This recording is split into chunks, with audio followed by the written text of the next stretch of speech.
आज हम पढ़ेंगे क्लास 10th का chapter the sermon at Benares. Sermon का मीन्स क्या होता है? धार्मिक स्पीच।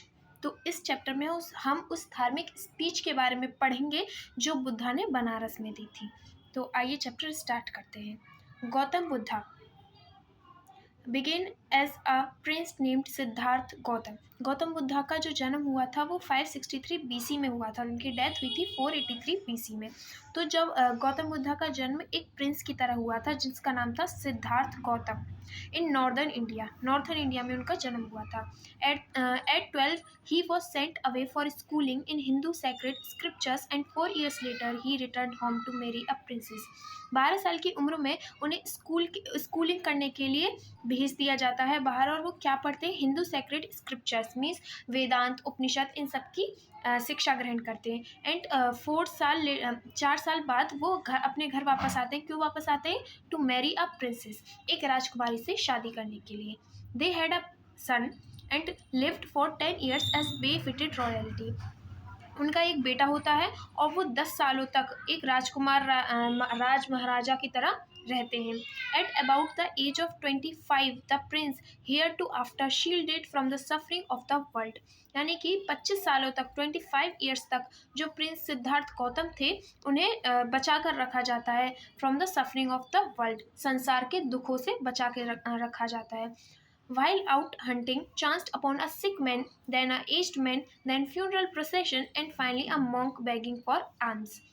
तो उन्हें 25 सालों तक सेव करके रखा जाता है संसार में दुखों से। लेकिन जब वो शिकार पे गए थे एक बार, तो बाई चांस्ड अपॉन मीन्स गलती से एक बीमार आदमी, एक बूढ़ा आदमी, एक फ्यूनरल प्रोसेशन मानी अंतिम संस्कार, कोई अर्थी वहाँ से जा रही होगी, and finally a monk begging for alum, और एक साधु भीख मांग रहा था। तो ये चारों चीज़ें उनके सामने पड़ जाती हैं।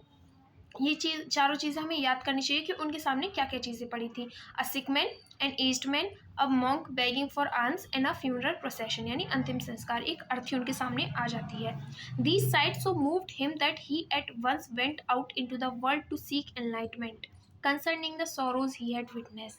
तो ये सब जो दृश्य हैं ये उनके मन में ये इच्छा जागृत करते हैं कि एक बार उन्हें इस दुनिया में जाना चाहिए, इस वर्ल्ड में घूमना चाहिए। क्या करने के लिए? सीक एनलाइटमेंट, यानी आत्मा से रिलेटेड शिक्षा लेने के लिए उन्हें जाना चाहिए। और ये सब चीज़ें क्यों आई थी? क्योंकि उन्होंने दुख को पहली बार अपनी लाइफ में देखा था। He wandered for 7 years and finally sat down under a peepal tree. वो 7 सालों तक ऐसे ही भटकते रहे, लेकिन उन्हें कोई भी enlightenment मीन्स उन्हें अपने प्रश्नों का आंसर नहीं मिला। When he walked, where he walked to stay until the enlightenment come, और फाइनली वो कहाँ बैठ गए थे? एक पीपल ट्री के नीचे बैठ गए थे, जहाँ पे उन्होंने प्रतिज्ञा, वॉक्ड मीन्स प्रतिज्ञा खाई थी जब तक बैठे रहने की, जब तक कि एनलाइटमेंट उनकी लाइफ में नहीं आता, मीन्स उन्हें उनके प्रश्नों का जवाब नहीं मिल जाता। अनटिल एनलाइटमेंट कब, एनलाइटेंड आफ्टर 7 days। तो उन्हें एनलाइटमेंट मीन्स उनके प्रश्नों का जवाब कब मिला? 7 दिनों के बाद मिला। जब वो पीपल ट्री के नीचे बैठ गए तो उसके 7 दिन बाद उन्हें अपने सारे क्वेश्चंस का आंसर मिल गया, यानी वो एनलाइटेंड हो गए, उन्हें एनलाइटमेंट आ गई। He renamed the tree the Bodhi tree, और उन्होंने उस ट्री का नाम क्या रख दिया? Bodhi tree, tree of wisdom. And began to teach and to share his new understanding, और यहाँ से उन्होंने क्या स्टार्ट कर दिया? अपनी जो न्यू अंडरस्टैंडिंग थी, जो उन्होंने न्यू इनलाइटेंड होकर जो अंडरस्टैंडिंग उनमें आई थी, वो सब यहाँ से पढ़ानी शुरू कर दी और लोगों में शेयर करना शुरू कर दिया। At that point he become known as the Buddha, और इस पॉइंट के बाद उन्हें बुद्धा के नाम से जाना जाने लगा। बुद्धा का मीन्स क्या होता है? द ऑकेंट और इनलाइटेंड मीन्स जिनमें ज्ञानी। The Buddha preached his first sermon at the city of Banaras.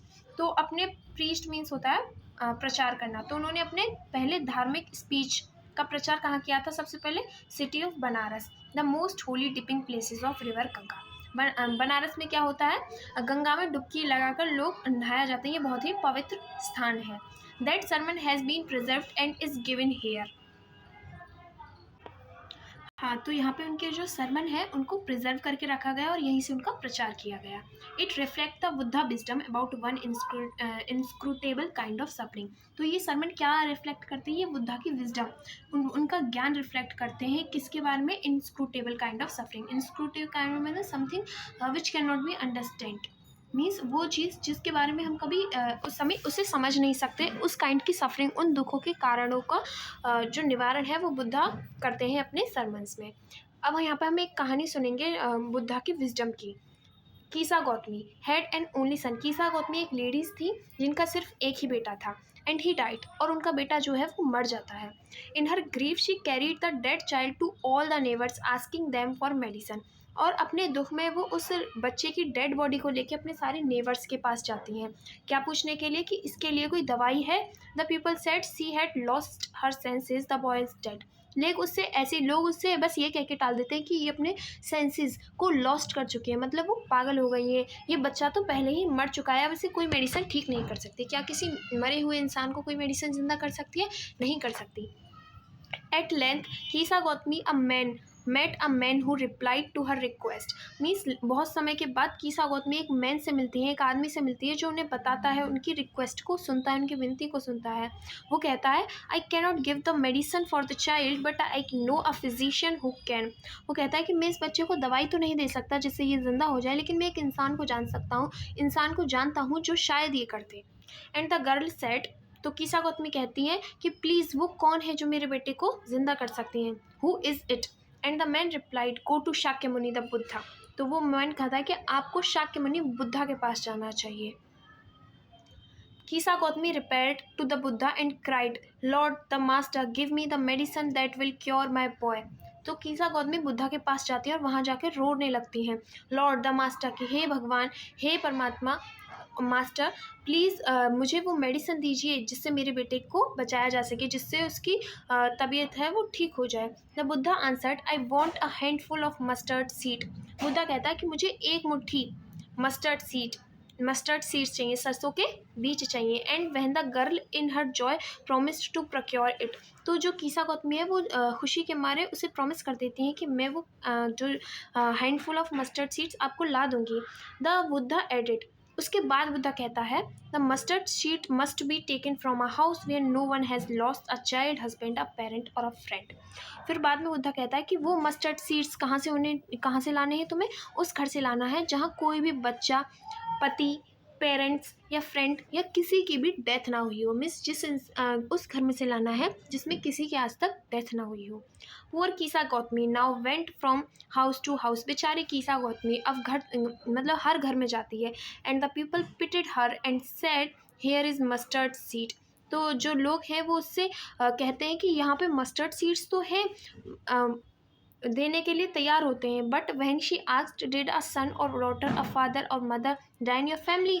तो जब वो तैयार तो हो जाते हैं मस्टर्ड सीड देने के लिए, लेकिन जब कीसा गौतमी से पूछती है कि क्या आपकी फैमिली में कभी किसी बेटे, पिता, बेटी, मदर या किसी और की डेथ हुई है? They answered her alas they are living are few but the deaths are many. वो कहते हैं कि वो बड़े ही दुखी हो, तो वो उससे बड़े दुखी होकर कहते हैं कि लिविंग्स आर मैनी, मीन्स जो जीवित है वो तो बहुत कम है, बट द डेड्स आर मैनी, लेकिन मृतक जिनकी मृत्यु हो गई है वो बहुत है। And do not remind us our deepest grief. और वो कहते हैं कि प्लीज़ हमें हमारे दुखों की याद मत दिलवाओ। And there was no house but some beloved one had died in it. और ऐसा कोई घर नहीं है जिसने किसी अपने प्रिय को ना खोया हो। Kisa Gotami become weary and hopeless. Kisa Gotami यहाँ से होपलेस हो जाती है, दुखी हो जाती है। And set down at the way side watching the lights off the city. और वो बीच सड़क में बैठ जाती है और शहर की लाइट्स को देखने लग जाती हैं। They flickered up and were extinguished again. वो झिलमिलाती हैं और फिर बुझ जाती हैं। At last the darkness of the night reigned everywhere. और लास्ट में क्या होता है कि चारों तरफ अंधेरा छा जाता है। The darkness reigned everywhere and she consider the fate of man. और उसके बाद वो समझ पाती हैं कि मनुष्य का भविष्य कैसा है। They that their live lives figure up and they're extinguished again. और इन्हीं जलती हुई लाइट्स की तरह उनकी जो लाइफ है वो भी बंद बुझ करती है और एक दिन बुझ जाती है और उनकी डेथ हो जाती है। And she thought to herself, और वो अपने बारे में मन में सोचती है, how selfish am I in my grief, कि मैं अपने दुख में कितनी सेल्फिश हो गई थी। Death is common to all, ये जो डेथ है, मरना सबको है। ये सबके लिए कॉमन है। Yet in the valley of dissolution means इस दुख भरे संसार में there is a path that leads to him immorality, सिर्फ एक ही रास्ता है जो उसे अमरता की ओर ले जाती है। इमोरलिटी मीन्स अमरता, जो कभी न मरे, उसकी ओर ले जाती है। Who has surrendered all his selfishness, कि वही इंसान इस दुख भरे संसार में अमर हो सकता है जो अपना सारा स्वार्थ त्याग दे और इस संसार में के जो नियम है उसमें ढल जाए। तो आगे का पार्ट हम नेक्स्ट वीडियो में पढ़ेंगे। Thank you, have a nice day.